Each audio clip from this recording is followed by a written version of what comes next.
प्रमुख असदुद्दीन ओवैसी ने उत्तर प्रदेश के मुख्यमंत्री योगी आदित्यनाथ की वक्फ बोर्ड को लेकर की गई टिप्पणी पर तीखी प्रतिक्रिया दी। उन्होंने आरोप लगाया कि सरकार मस्जिदों और मंदिरों के बीच विवाद खड़ा करना चाहती है। साथ ही ओवैसी ने कहा कि वक्फ संपत्ति को राज्य सरकार द्वारा नियुक्त सर्वे कमिश्नर की रिपोर्ट के आधार पर घोषित किया जाता है और सीएम योगी इस प्रक्रिया को झूठा साबित करने की कोशिश कर रहे हैं। उन्होंने सरकार पर मुस्लिम संपत्तियों को नष्ट करने का साफ आरोप लगाया। कोई भी प्रॉपर्टी को वक्फ डिक्लेयर करता है, वक्फ बोर्ड झूठ बोल रहे हैं। वक्फ प्रॉपर्टी कैसे बनती है? एक सर्वे कमिश्नर जो स्टेट गवर्नमेंट में कलेक्टर से सीनियर होता है, वो सर्वे करता है, ऑब्जेक्शन कॉल फॉर करता है, उसके बाद रिपोर्ट देता है चीफ सेक्रेटरी को, और चीफ सेक्रेटरी उस बुनियाद पर एक गजीट नोटिफिकेशन इशू करते हैं और उस बुनियाद पर, गजीट नोटिफिकेशन की बुनियाद पर वो प्रॉपर्टी वक्फ कहलाती है। अब आप ये कह रहे हैं कि कोई प्रॉपर्टी वक्फ डिक्लेयर करते? क्या उत्तर प्रदेश में जितने गजीट नोटिफिकेशन है, चाहे सुन्नी वक्फ बोर्ड के हो, शिया वक्फ बोर्ड के हो, उनको मानना चाहिए ना। गवर्नमेंट तो आती जाती रहती है, गवर्नमेंट हमेशा कंटिन्यूस फॉर्म में रहती है, पार्टीज पावर में नहीं रहती हैं। तो योगी आदित्यनाथ ये झूठ बोल रहे हैं और ये चाहते ये हैं कि मस्जिद के झगड़े शुरू हो जाए, वहां पर कोई जाकर पिटीशन डाल दे सरकार को कि भाई यहां पर मस्जिद नहीं थी।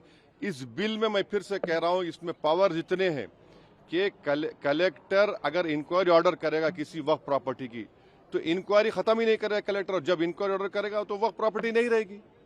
तो ये वक्फ की जायदादों को छीनने के लिए मोदी सरकार ये बिल को ला रही है। कोई वक्फ की प्रॉपर्टी का इसमें हिफाजत नहीं होगी, ना उसका रेवेन्यू में इजाफा होगा। आप 12 साल आप लिमिटेशन एक्ट अप्लाई कर रहे हैं। क्यों अप्लाई कर रहे हैं लिमिटेशन? हिंदू धर्म के ऊपर लिमिटेशन एक्ट अप्लाई नहीं होता। तो जो एनक्रोचर 12 साल से ओनर बन जाएगा, वो ओनर बन जाएगा ना। अब ये बताइए कौन सा काम कर रहे हैं आप कौन सा प्रॉपर्टी बचा रहे हैं? ये पार्लियामेंट सामने मस्जिद है, आप वक्फ बाय यूजर निकाल के कह रहे हैं कि डिस्प्यूट गवर्नमेंट होगा, डिस्प्यूट होगा, ये गवर्नमेंट प्रॉपर्टी होगी।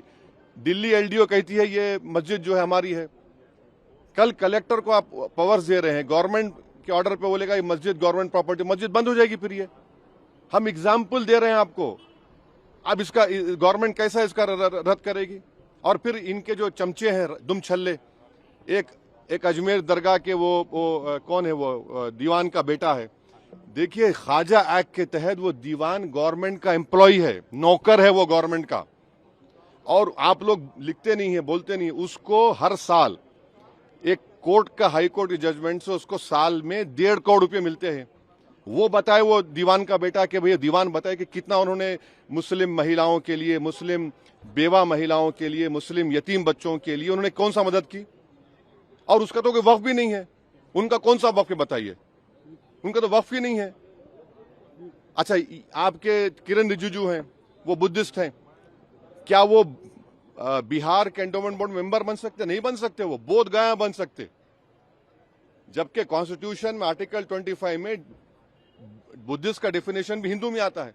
मगर बिहार के एंडोमेंट बोर्ड में लिखा सिर्फ हिंदू, सिख भी नहीं बन सकता। सिख भी हिंदू होता है लीगली, और बुद्धिस्ट भी होता है, वो अपने मेंबर नहीं बन सकते। तो अब यहां पर लाके आप नॉन मुस्लिम को ला रहे हैं। क्यों ला रहे हैं?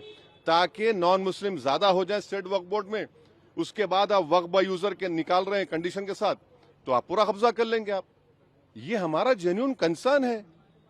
ये कोई वक्फ को बचाने के लिए, वक्फ को इंप्रूवमेंट करने नहीं लाया जा रहा है। मुसलमानों से मस्जिदों को छीनने के लिए, दरगाहों को छीनने के लिए कानून ला रहे हैं।